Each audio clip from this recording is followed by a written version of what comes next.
Hello everyone. What is about to be demonstrated to you today is the processes that make up mitosis in a simple animal cell.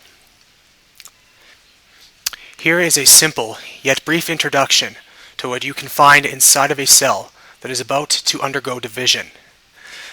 The interphase stage of mitosis can be thought of as an intermission where action takes place at a slow yet effective rate which may last for days, months, or even years.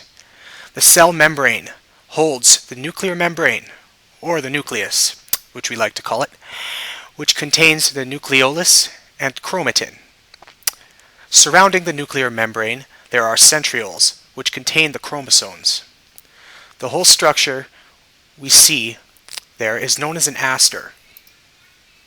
Please take a note that the chromatin we see in this diagram is not actually chromatin, rather it is the sister chromatids that both attach to a centromere.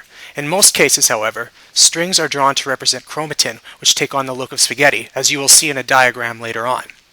The main action that occurs during interphase is the DNA replication and the whole idea of the chromosomes condensing. Essentially, this image you've seen here with the nucleus and nucleolus disappearing describes what our next stage of mitosis is all about. The next stage of mitosis is called prophase. By this time, the nucleus and nucleolus have disappeared, which allows for the formation of spindle fibers.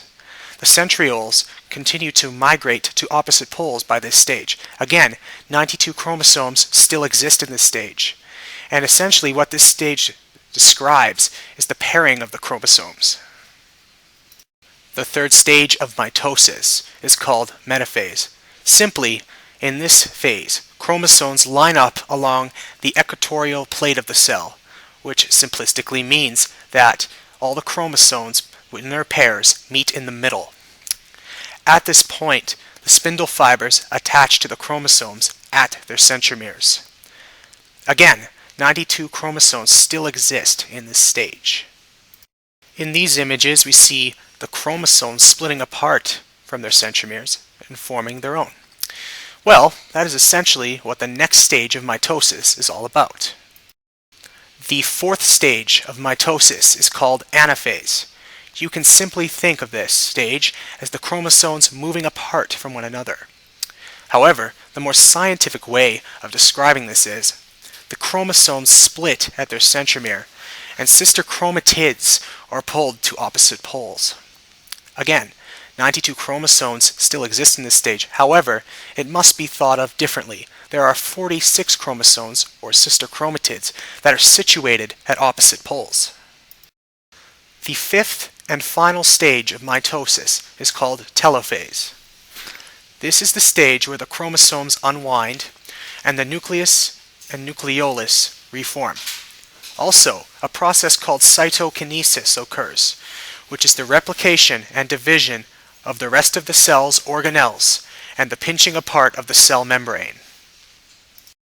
So, many of you may be asking the question, what does mitosis accomplish? Well, all it really does is change a singular cell with 92 chromosomes into two daughter cells with 46 chromosomes. Hope you enjoyed this demonstration.